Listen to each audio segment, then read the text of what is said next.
अंधेरी रात थी और चित्तौड़ के किले पर गहराई हुई खामोशी किसी बड़े तूफान के आने का संकेत दे रही थी।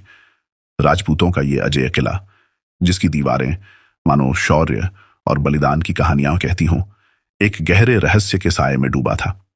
हवा में एक अजीब सी बेचैनी थी, मानो चित्तौड़ का किला खुद किसी भयंकर घटना का साक्षी बनने को तैयार हो।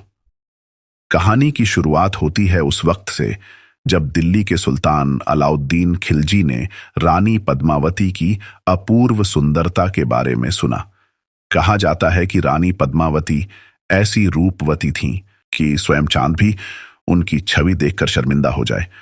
उनकी यश और सौंदर्य की गाथा दूर दूर तक फैल चुकी थी और खिलजी का मन उस अनोखी सुंदरी को पाने के लिए लालायित हो उठा। दिल्ली के सिंहासन पर बैठा अलाउद्दीन खिलजी एक क्रूर और महत्वाकांक्षी सुल्तान था। वह न केवल उत्तर भारत के सभी किलों को जीतने का सपना देख रहा था, बल्कि उसकी आंखों में ऐसी आग थी जो हर उस चीज को पाना चाहती थी जो अद्वितीय थी। और अब उसकी लालच की नजरें पद्मावती की ओर मुड़ी, जो राजपूत कुलवधू थीं और जिनके वीरपति राजा रतन सिंह चित्तौड़ के शासक थे। खिलजी ने अपनी सेना को चित्तौड़ की ओर बढ़ने का आदेश दिया, लेकिन वो जानता था कि सिर्फ सेना के बल से वह चित्तौड़ का किला जीत नहीं पाएगा। इसीलिए उसने एक कूटनीतिक चाल चली। उसने राजा रतन सिंह को संदेश भेजा कि वह चित्तौड़ से मित्रता करना चाहता है और राजा से मिलने की अनुमति मांगता है। खिलजी का यह संदेश चित्तौड़ पहुंचा तो राजा रत्न सिंह को संदेह हुआ, लेकिन राजपूत धर्म और मर्यादा के अनुसार राजा ने उस संदेश को स्वीकार किया और खिलजी को चित्तौड़ में स्वागत किया। लेकिन असली खेल तो अब शुरू होना था। खिलजी ने राजा से कहा कि वह रानी पद्मावती की सिर्फ एक झलक देखना चाहता है। राजा रत्न सिंह को इस प्रस्ताव से बहुत असहजता हुई, लेकिन किसी भी तरह के टकराव से बचने के लिए उन्होंने यह सुझाव रखा कि खिलजी रानी को केवल उनके प्रतिबिंब के रूप में देख सकता है, वह भी दूर से। राजा ने अपने महल के झरोखे से एक दर्पण लगवाया ताकि खिलजी वहां से रानी का प्रतिबिंब देख सके। उस रात महल में सन्नाटा छा गया। रानी पद्मावती ने राजपूत रीति रिवाजों का पालन करते हुए खुद को सिर से पांव तक ढक लिया। जैसे ही अलाउद्दीन खिलजी ने उस दर्पण में रानी पद्मावती का प्रतिबिंब देखा, उसके भीतर की आग भड़क उठी। उसकी लालची नजरों ने उस प्रतिबिंब को मानो अपने मन में कैद कर लिया था और वह किसी भी कीमत पर उसे पाना चाहता था। अगले ही दिन खिलजी ने राजा रत्न सिंह से विदा ली, लेकिन उसकी आंखों में एक अलग ही चमक थी।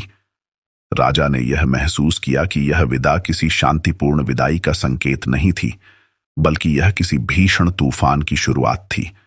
कुछ ही दिनों में खिलजी ने चित्तौड़ पर हमला बोल दिया। एक एक कर दोनों पक्षों के वीर योद्धा रणभूमि में गिरे। खून से धरती लाल हो गई। चित्तौड़ का किला मानो जल उठा था। इस भीषण युद्ध के बीच एक संदेश रानी पद्मावती तक पहुंचा। सुल्तान ने यह ऐलान कर दिया था कि यदि राजा रत्न सिंह रानी पद्मावती को उसे सौंप देंगे तो वह अपना हमला रोक देगा और चित्तौड़ को बचा लेगा। यह सुनते ही रानी का दिल क्रोध और अपमान से भर उठा। एक राजपूतानी के सम्मान को इस तरह से चुनौती दी जाए, यह उससे सहा नहीं गया। रानी ने तत्काल निर्णय लिया कि वह खिलजी के हाथों में नहीं जाएगी और उन्होंने अपनी सौगंध खाई कि वह राजपूत धर्म का पालन करेंगी। इस समय चित्तौड़ के किले में एक और असाधारण योजना तैयार हो रही थी, जिसे रानी और उनकी सहायिकाओं ने मिलकर रचा था।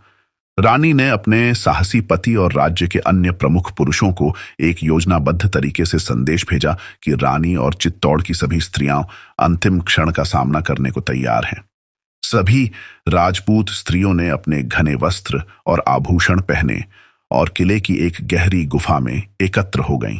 ये वो गुफा थी जहां राजपूत परंपरा के अनुसार जौहर की रस्म अदायगी की जाती थी। जौहर की इस गुफा में जब राजपूत महिलाओं ने आग की लपटों के बीच एक दूसरे का हाथ थामा तो मानो देवियां स्वयं वहां उतर आई हों।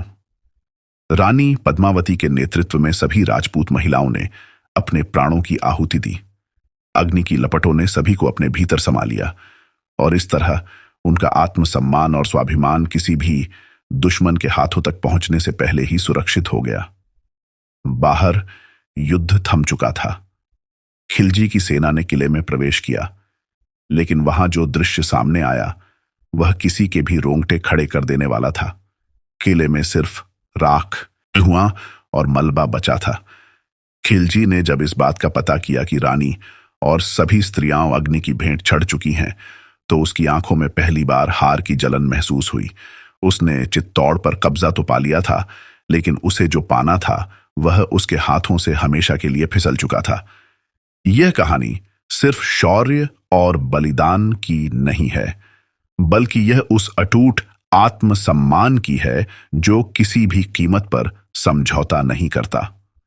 चित्तौड़ के किले की दीवारें आज भी इस गाथा को दोहराती हैं और रानी पद्मावती की आत्मा आज भी उस किले में सम्मान और साहस की मिसाल बनी हुई है।